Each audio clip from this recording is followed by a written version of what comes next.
Well, by now you have heard that there is a new allegation against Graham Platner, although it's not actually a new allegation. The New York Times had spoken to this woman, but for some reason they didn't get the entire story on the record.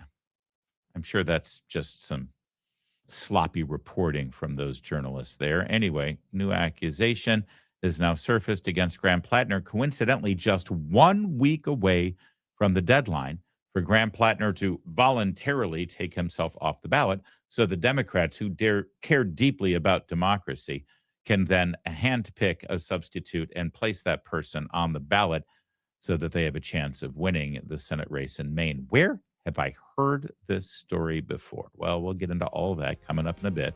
But first, here's Graham Platner in his own words yesterday, moments after the story broke. And we're going to get to that story in just 1 minute. But first, there's something that has real consequences for those of you 64 or older. If you're on Medicare or you're about to be, it's not a decision you want to guess on. See, the wrong plan can mean your doctor isn't covered. Your prescription costs way more than they should. You're locked into something that doesn't fit your life. And it's incredibly confusing to find the right one for you. Now, between us, I think there may be a special place in hell for the folks that create all those Medicare mailers. That's why I point people to Chapter, including my own mother. That's right. Chapter is independent. They're the only Medicare advisors that compare every plan nationwide. Their advisors are honest. They're not incentivized to push one plan over another. They look at your doctors, your prescriptions, your priorities, and then they give you a straight answer. If you're on the right plan, they'll tell you. If you're not, they'll help you switch. In fact, seniors who found better fitting plans through Chapter have saved an average of $1,100 a year.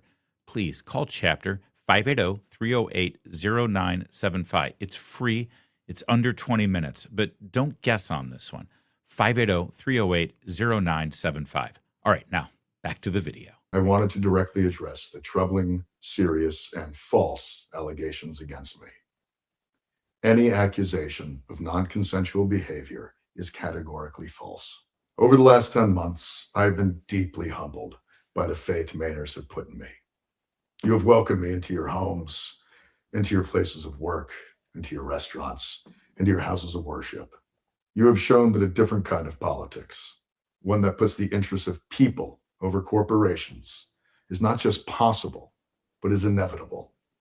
This movement we have built, the largest volunteer base in the history of Maine politics, the hundreds of thousands of grassroots donors, and the supporters across the ideological spectrum, we were united in a love of Maine, a belief that our politics must change, and a focus on defeating Susan Collins. So, regardless of the inaccuracy of the reporting, but mindful of the political reality it will inflict, we are taking the time to reflect on the best path forward for the state that I love, the people that I love, the movement I belong to, and the goal of defeating Susan Collins. Whoa, I'm just so confused here. I'm sorry. I'm a novice here. I don't have the kind of background and education that this guy has. He's a college-educated sociopath. And I'm certainly not up to speed with all of the intricacies of the human English language. But he just said that these are false accusations. Then he used another term, inaccurate, which is fascinating. See, something can be true but inaccurate. Nuanced language, right? No, it didn't happen at that time. It was 30 minutes before. Come on. It's inaccurate. But false is pretty strong. This is just false. That means it didn't happen. He's not guilty. Of course it didn't happen. It's false. Graham Platner would never do anything like that. I mean, what about Graham Platner's history would lend you to believe that he would physically and sexually assault a woman against her will? In fact, I'm now going to play you the video of the person who has known Graham Platner for decades, a good friend, someone who knows him for his entire life, who will now come forward and say for everyone to hear, that is not the Graham Platner I know. Nothing about this story sounds anything like Graham Platner. It's completely against his character. Here, let's play that video. Yeah, that doesn't exist. There's not one person throughout this entire affair with Graham Platner has ever stepped forward and say, there's no way Graham Platner did these things. That's not the Graham Platner I know and love. Even his wife won't come out and say that. After the revelations of the multiple women that he was sexting with just months after he got married, he forced his wife out there to put out a incredibly awkward and difficult to watch selfie video where the best thing she can muster was, yeah, we've had problems in our marriage, but it's private, and please let us work through it. No one has come forward to testify to his character and say, no. Graham Platner would never do that. He's a good man. But here's Graham Platner saying that these accusations are false, and then at the same time saying that he's going to take a moment to reflect on these charges and what it means going forward for his campaign. Well, now, I don't know about you, but if I were accused of something like this and I knew it was false and I was innocent, you couldn't stop me from charging ahead, going forward and saying, oh, no, screw all you. In fact, isn't that his brand? Isn't he the tough guy? Isn't he the fighter? He doesn't care what the oligarchs say. He doesn't care about the establishment and the people in the media. They want to make it about me, but it's really about the people of Maine, and I'm going to tax billionaires and give you free health care. You see, they were willing to overlook everything as long as he parroted the Bernie Sanders, Zora Mamdani, I'll tax billionaires and give you free health care kind of politics. So why should this make a difference?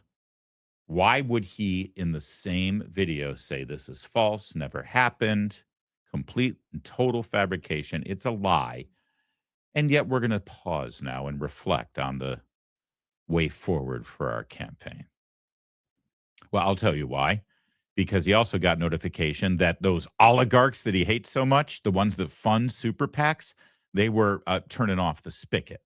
Oh, yeah, I know. He just said that they built the largest grassroots campaign and they raised more money than any candidate in Maine's history from small dollar donations. But I assure you, that ain't enough. When Bernie Sanders came to town, when Ro Khanna came to town, when they were all campaigning for him, that wasn't based on small donors. They have super PACs. Chuck Schumer, the guy he claims to be against and hate, and no establishment. Now, Chuck Schumer has the Democrat Senatorial Campaign Committee. They've got deep pockets. They were going to fund his fight against Susan Collins. They pulled out too. He's got no one left except one guy. Bernie Sanders has yet to withdraw his endorsement, but the super PAC has. This guy who tells you that none of this is about money, certainly not big money from all those institutions and political action committees, he's out because he's lost all that big money from those institutions and political action committees. He's a fraud. He always has been.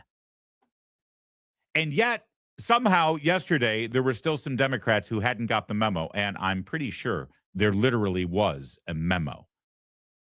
Because the floodgates were open, and within 2 hours, everyone across the board had withdrawn their support from this guy. But there were a few who hadn't gotten the memo yet. First, though, some reflection on MS Now, of course, on what this was all about. And, of course, they focused on the women that Graham Platner had abused in his lifetime: physical abuse, psychological abuse, bullying, and now sexual assault to the level of rape. Oh, I'm sorry. No, they didn't reflect on that. They reflected on the real victims. Hey, MS Now, who were the real victims in all of this? People have staked their reputation by standing alongside Graham Platner, people who have endorsed him and have stood by him when these allegations were coming forward in multiple different venues. And now I think it's going to be a very challenging 24 hours for him to see how he goes forward from here. Yeah, I mean, there's the people who put their reputations on the line and they endorsed him and traveled with him and backed him up after the last round of allegations. But there's really two groups of people who I feel most heartbroken for, which is the woman at the center of this story, and then the voters of Maine, who so many of them have been crying out, wanting change. desperate for a younger person to represent them in the Senate, someone with new ideas to bring to the table. Democrats have been trying in that state to strategize about how to get rid of Susan Collins for a long, long time, and finally believe that they had a glimmer of hope here. And I imagine they're feeling crushed right now. Thank you, Newsbusters, for the clip. I do want to say that MS Now host did give a full 2.25 seconds to the woman who was sexually assaulted by Graham Platner. But the rest of the time, the real victims are those politicians who put their reputations on the line endorsing this man. And, of course, the voters who believed in him. They're the ones we really need to feel sorry for. Debbie Dingell, yes, that's her name, a Democrat congresswoman from Michigan. She had not gotten the memo yet. She didn't know that David Hogg and Hassan Piker and every Democrat in between had already withdrawn their support for Graham Platner. So here she is on CNN fledgling about and just sort of flailing that I don't know what to do. She didn't know that it was okay for her to follow the herd and dump Graham Platner. So here she is trying her best to do something.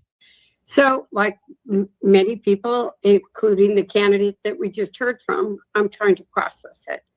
Because, I mean, this ultimately isn't, this is up to the people of Maine. And they spoke loud and clear at the beginning of June that they want change. They want someone who's going to stand up to Donald Trump and is going to get change in a United States Senate that is a rubber stamp and not stepping up for the American people in votes that they're taking every single day. I've spent my life, as you know, living in a home that had violence, fighting for women and men too, but for survivors of domestic violence and sexual assault. So I am never going to say that that is okay. The candidate is denying these charges. We've got to be careful. We don't know what all the facts are, but women find themselves afraid to come forward because it just gets complicated.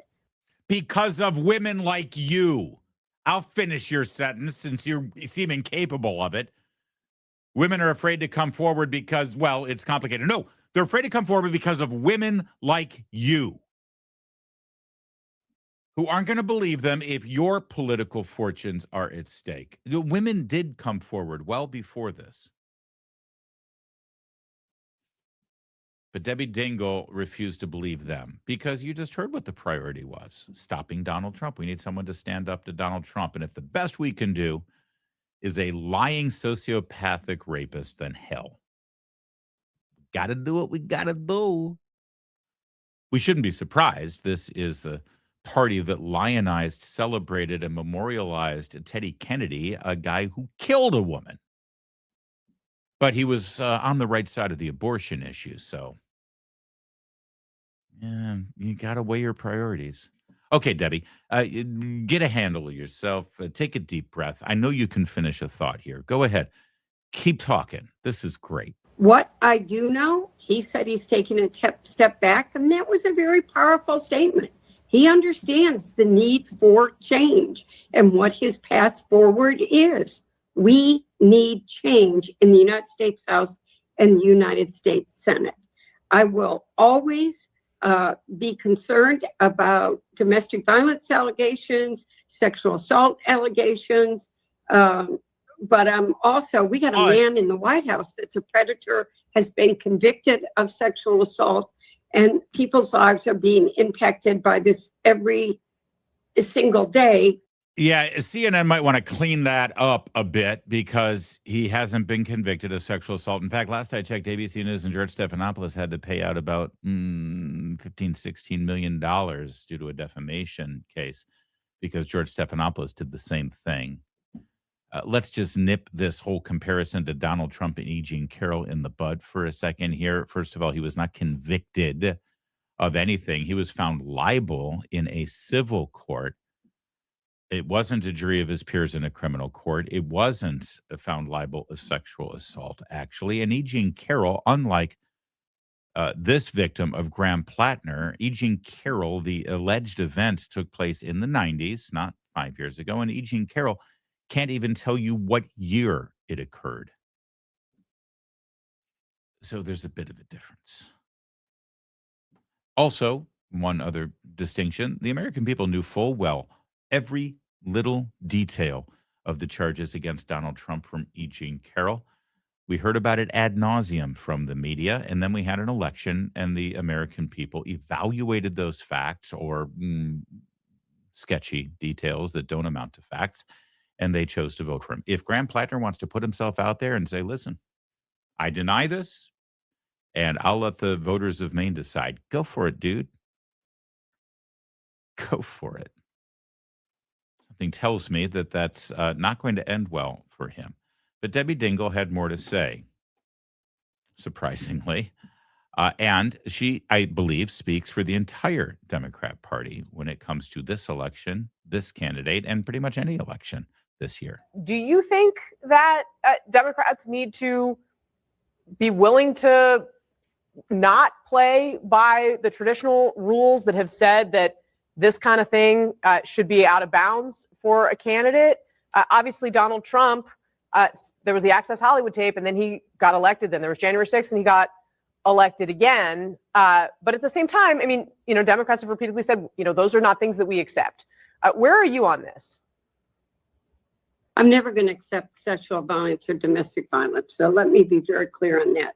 But I also thought Bill Clinton couldn't get elected. And I do believe we have to fight fire with fire. We have to fight fire with fire. By the way, I do love the addition of, hey, listen, I didn't think Bill Clinton could get elected. After all, he raped someone. Oh, wait. They're all hypocrites. They're absolute total hypocrites, including Casey Hunt, the host of this show on CNN, who, I don't know, seems to treat these stories a little different when there's a D after the name of the person involved. And Debbie Dingell sits in a body, the House of Representatives, that literally has a secret slush fund to pay off victims of exactly this kind of behavior. So the answer is no. There is no distinction here between these allegations and anything that Debbie Dingell is willing to look beyond, as long as she can gain power. That's what Democrats are looking at here. And of course, they are held to a different standard than Republicans. It didn't take a genius to see what was coming with Graham Platner. And for everyone in the media and every Democrat, Debbie Dingell included, they're not going to get any kind of congratulations for now, after these allegations, to finally step up and say, okay, enough is enough, because they were just fine with the Nazi tattoo. They were fine when the lie about the Nazi tattoo was exposed once and for all. They were fine with it. Even worse, they wrote it off of, well, he was in the military. That's just the sort of thing Marines do. Well, he does speak for the working class, and you know how those working class types are.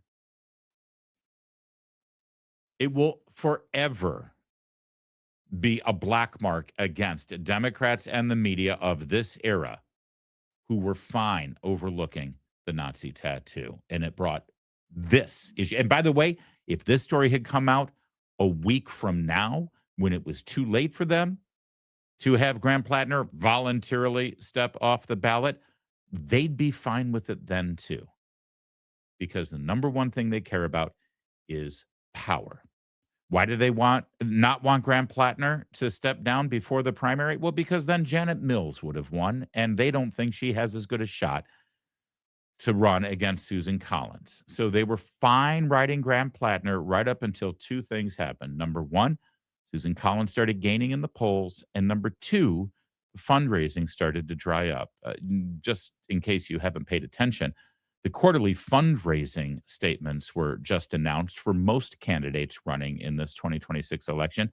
But Graham Platner is one of those candidates who chose not to disclose his quarterly fundraising just yet. Why? Because it sucks. That's why. And now, because of all of that information, Democrats have decided to pull the trigger, as it were, even though Debbie Dingell had not quite gotten the memo yet. No, it did not take a genius to see what was coming. Everyone saw what was coming, even this moron. This is a bad man. I'm sorry. I hate to put it in those perspectives, but I have learned, and it's not just I've heard, I know things about this person that will come out. The RNC is not joking about this. And frankly, it goes beyond the Nazi tattoo. Yeah. Even that idiot.